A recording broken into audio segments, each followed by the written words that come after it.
And welcome back for another deep dive. Hey, everyone. If you're enjoying these deep dives, definitely hit that subscribe button. Helps us out a lot. For sure. And we've also got a special link for you down in the description. If you click that, you can actually subscribe to Audible. Oh, nice. Yeah. And you get a free audiobook when you do. Mm, Pretty great way to, dive into another story. absolutely. Always good to have something new to listen to. All right. So today we are heading back into the magical world, sometimes pretty dangerous world, of Hogwarts. Mm-hmm. We're doing a deep dive on the 2009 film Harry Potter and the Half-Blood Prince. Ah, number 6. A big one. Exactly. The 6th movie in the Harry Potter series. It's kind of a turning point, wouldn't you say? Definitely. Things get noticeably darker, higher stakes. The kids are growing up, dealing with heavier stuff. Totally. So to help us navigate this one, we've pulled together a couple of key sources. Okay. We've got the IMDb page, always full of details, ratings, that kind of thing. Right. The basics. And a general overview of the movie itself, plot points, critical takes, you name it. Gotcha. And our mission, like always, is to sort of pull out the most interesting bits. Production insights, how people reacted, how it fits with the book. And the whole series. Exactly. Give everyone a really solid but, engaging look at Half-Blood Prince. Sounds good. Where should we start?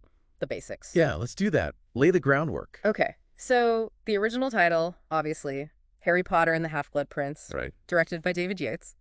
And he was kind of the guy for the later films, wasn't he? He really was. He did Order of the Phoenix just before this. And then he stuck around for both parts of Deathly Hallows. So, yeah, real consistency there. Definitely shaped the look and feel of the end of the saga. And the film came out worldwide, July 15th, 2009. Right, based on the J.K. Rowling novel. That book came out, what, 2005? Yeah, 2005. So fans had been waiting a while for this adaptation. Always a huge wait between those books and films. Interesting point. It only got one Academy Award nomination. Yeah, for what? Best cinematography. Didn't win, but still, that nod points to how good the film looked. The visuals were stepping up. Absolutely. You can really see it getting, darker, more atmospheric than the early ones. Which fits the story. And IMDb lists the genres as, everything. Fantasy, drama, adventure. Teen, action, family, mystery. It's doing a lot. Yeah, it really reflects how complex the story was getting by that point. Teen angst mixed with mortal peril. Ah, yeah, pretty much. And the IMDb rating reflects that popularity, too. It's got a 7.6 out of 10. Yep, with over 626,000 ratings. So audiences definitely connected with it. For sure. And it's not a short film. Either. 2 hours and 33 minutes. Packs a lot in. It does. Oh, and a little fun fact. In Mexico, its rating was just B. Huh. Just B. Interesting how those systems vary. Right, just Yeah. a little tidbit. Okay, so that's the framework. What about the actual story? Where do we pick up? Well, Harry's heading back for his 6th year at Hogwarts, right? Yep. But it's not just classes and Quidditch this time around. He finds this old potions textbook. Ah, the prince's book. Exactly. Belonged to someone called the Half-Blood Prince. And it's, full of notes and spells. Gives him a serious edge in Slughorn's class. Thanks. But it's more than just good grades, isn't it? It links to Voldemort's past. Right. Because while Harry's doing well in potions, Voldemort and the Death Eaters are really escalating things out in the world. Yeah, causing chaos. Attacks happening in both the wizarding world and the muggle world. Fear is definitely rising. You feel that tension right from the start. And Dumbledore decides he needs to prepare Harry more directly. So he starts these private lessons, digging into Voldemort's history, trying to find weaknesses. Which is crucial. And the overview mentions something interesting, that some critics saw parallels between that atmosphere of fear in the movie and, real-world anxieties back then. Yeah, fantasy often holds up that mirror, doesn't it? Reflects our own times. It really does. Okay, so that's the setup. Let's look behind the scenes a bit. The production. Right. Well, the screenplay was by Steve Kloves. Oh, yeah. He wrote most of them, didn't he? He skipped number 5, Order of the Phoenix. That's right. Michael Goldenberg did that one. But Kloves came back for Half-Blood Prince. He really knew that world inside out. Definitely. And this adaptation, it seems like it leaned pretty heavily into the romance side of things. It did, Harry and Ginny, Ron and Lavender. Oh, God, Lavender. Huh. And Hermione sort of pining after Ron. That whole teenage relationship drama definitely got more screen time compared to the book, maybe. Yeah. The source mentioned that was a point of contention for some people. Right. Some critics and fans, too, felt that maybe it focused a bit too much on the romance. And not enough on the... The Horcruxes, Voldemort's past, the core plot, arguably. It's always a balancing act, adapting these huge books. What stays, what goes. Exactly. But on the technical side, Stuart Craig, the production designer, still knocking it out of the park. Oh, absolutely. The look of Hogwarts, Diagon Alley, it's all him. So iconic. His work is incredible across the whole series, and Nicholas Hooper returned for the score. The music's great in this one, moody. Yeah, and it got a Grammy nomination, actually, so definitely recognized for its quality. Wow, okay. Now, the release date. This is where things got a bit messy, right? Uh-huh. Yeah, bit of a saga there. It was supposed to come out November 21st, 2008, prime holiday slot. Right, but Warner Bros. Shifted it, like way back. They did. First to July 17th, 2009, then they nudged it up slightly to July 15th. But yeah, a delay of, what, 8 months? That's huge, and fans were not pleased. No, there was definite backlash. The official reason was the 2008 writer's strike messing up schedules for other big 2009 films. Right, so they wanted to space things out. And they'd had that massive success with The Dark Knight in '08. Exactly. So maybe they felt less pressure for a holiday blockbuster that year. But yeah, fans waiting that extra time. Not happy campers. Really shows the passion for the series. Oh, and another little detail, the title in Spanish-speaking countries. What about it? It was adapted to match the book translation there, Harry Potter y el misterio del príncipe. Ah, The Mystery of the Prince. Interesting. Yeah. Shows how translations can influence the films, too. Yeah, and filming itself was a long haul. Started September 2007, finished May 2008. 8 months. Big production. Lots of effects. Big cast. And it came out in IMAX 3D too, didn't it? Yep, simultaneous release. That was becoming the big thing for blockbusters around then. Get people in for the 3D experience. Okay, so that covers the production journey. Let's get back into the story itself, the real meat of it. Right. So the film kicks off showing Voldemort's growing power pretty starkly. Yeah, the kidnapping of Ollivander, the wand maker. And that Millennium Bridge attack in London, that wasn't in the book, but wow, what an opening statement. Totally. Sets the tone immediately. Yeah. Meanwhile, the Malfoys are kind of down on their luck because Lucius got arrested. And Voldemort basically forces Draco into this secret, dangerous mission at Hogwarts. Poor Draco. You really see the pressure he's under in this one. Definitely. And his mom, Narcissa, is terrified for him. So she goes to Snape, with Bellatrix tagging along. Right, for help. Yeah. And that leads to the unbreakable vow. Huge moment. Snape vows to protect Draco and, crucially, to carry out the mission himself if Draco fails. Sets up so much suspicion around Snape. Meanwhile, Dumbledore's got his own mission. Recruit Slughorn. Right, gotta get Horace Slughorn back teaching potions. He's been hiding out, but Dumbledore needs him, or rather, needs a memory he has. A very specific, very important memory about Tom Riddle. But back with the trio, they spot Draco acting shifty in Nocturne Alley. Yep, hanging out with Death Eaters like Fenrir Greyback, which just fuels Harry's suspicions that Draco is a Death Eater now. Ron and Hermione aren't so sure, but Harry's convinced. And that suspicion drives a lot of his actions, like on the Hogwarts Express when he tries to spy on Draco. And gets caught and petrified. Brutal. Yeah, and in the movie, it's Luna who finds him, right? Not Tonks, like in the book. Right, and another one of those little changes. So school starts, Harry's in Slughorn's class, finds the Half-Blood Prince's book. And suddenly he's a potions genius, thanks to all the prince's notes and tweaked recipes. He even wins that little vial of Felix Felicis. Liquid luck. Which comes in very handy later on. Elsewhere, Ron makes the Quidditch team. Much to everyone's surprise. Yeah. And starts that very public thing with Lavender Brown. 1-1. Making Hermione miserable. While Harry's finally noticing Ginny Weasley. Lots of teenage hormones flying around. Seriously. Even amidst all the doom and gloom. Which reminds me, even Christmas isn't safe. The Burrow gets attacked. Yeah, Bellatrix and Greyback show up. Another film edition, but it really hammers home the danger. Nowhere is truly safe. After that, Dumbledore gets serious with Harry about Slughorn's memory. The real one. Right, because Slughorn gave Dumbledore a tempered version, hiding what he really discussed with young Tom Riddle about Horcruxes. So Harry's job is to get the unaltered memory from Slughorn, which isn't easy. No, Slughorn is cagey. Shamed, maybe. While Harry's trying that, Ron has a terrible day. Oh, man, yeah. Love potion, then actual poison. Nearly dies from poison mead meant for Dumbledore. Harry has to save him using a bezoar, thanks to the prince's book, actually. Right. And Slughorn helps too. But this, plus a cursed necklace incident, makes Harry confront Draco. Leads to that really intense duel in the bathroom. And Harry uses that spell, Sectum Sempra, from the Prince's book. Nasty spell. Cuts Draco up badly. And Snape arrives just in time to heal him. More Snape mystery.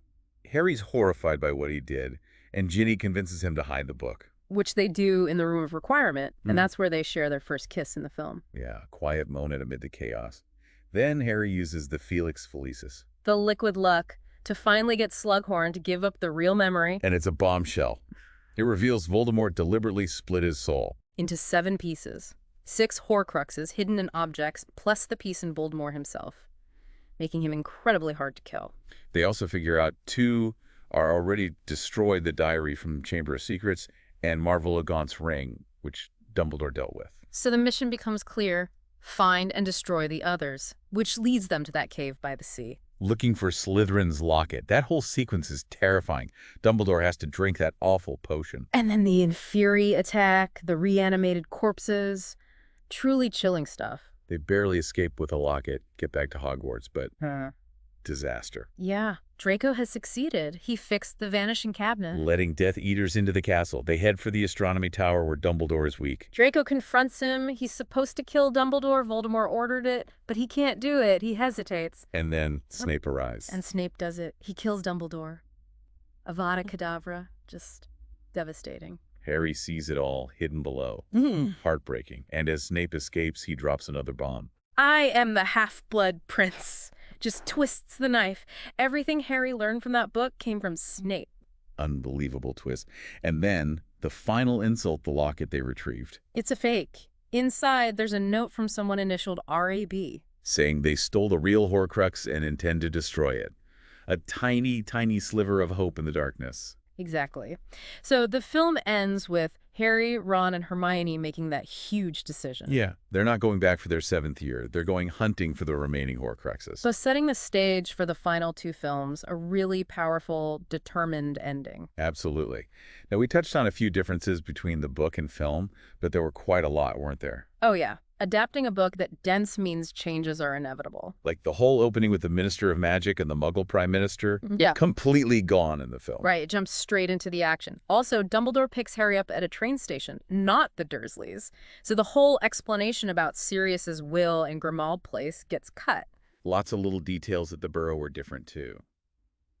And that scene in Madame Malkin's robe shop with Draco and his mother, omitted. Yeah. And we mentioned Luna rescuing Harry on the train instead of Tonks. And Slughorn just looks totally different from the book's description, doesn't he? Yeah. Less walrus-like. Also, in the film's tampered memory, the word Horcrux is actually bleeped out, essentially. Oh, right. Whereas in the book, Harry hears the word and tries to figure out what it means. The film also cuts out most of Tom Riddle's backstory memories, the Gaunts, the orphanage stuff, how he got the locket and cup. Yeah, you lose a lot of Voldemort's character development there. And Harry telling Snape his suspicions about Draco doesn't happen in the book. And the big one, the Burrow burning down, purely a movie invention. Definitely adds drama, but yeah, not from the book. No. The kiss location too, Room of Requirement versus Gryffindor Common Room. Little things, like how Keggy Bill gets cursed and how Harry hides the prince's book, are also tweaked. And they cut that scene where Trelawney tells Harry it was Snape who overheard the prophecy. That's a pretty big piece of the puzzle. It is. The journey to the cave is simplified as well, and Draco fixing the cabinet is shown much earlier in the film. Builds suspense, I guess. Oh, and Bellatrix being at the tower when Dumbledore dies. Yeah. Not in the book. Nope. And the huge battle that erupts at Hogwarts after Dumbledore's death in the book. Completely saved for the next films. Right. No battle, and no Dumbledore's funeral either, which was a really poignant part of the book. And no Buckbeak attacking Snape during the escape. So yeah, quite a list of changes, big and small. Always fascinating to see what makes the cut and what doesn't in adaptation. So how did all this go down with audiences and critics? Box office first. Well, despite that release date shuffle and fan grumbling, it smashed it at the box office. Yeah, I remember it being huge. Second biggest Wednesday opening ever in the US at that time. Biggest opening day ever for a Potter film in the UK. Biggest international opening for the series up till then. Broke midnight screening records too, just massive numbers. People were clearly still very invested. Hugely. It was the highest grossing film of 2009 worldwide for a while, until Avatar came along later that year. Still, pretty impressive. Hmm. Where does it rank in the whole Potter series, box office-wise? It's number 5 worldwide, behind the 2 Deathly Hallows films, Sorcerer's Stone, and Order of the Phoenix. So consistently strong. Okay, so the audience showed up. What do the critics think? Was it well received? Very well received, actually. It's got an 84% certified fresh on Rotten Tomatoes, Solid. and an even better 86% from their top critics. Metacritic score is 78 out of 100, which they call universal acclaim. Okay, so critics liked it a lot. What were they praising?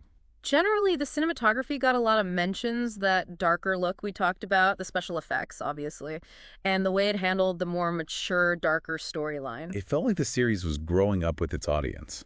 Exactly. Some early reviews were comparing it favorably to Lord of the Rings, praising Gambon as Dumbledore, Alan Rickman as Snape, Rickman is always incredible as Snape. always, and Radcliffe's performance as Harry, showing more depth.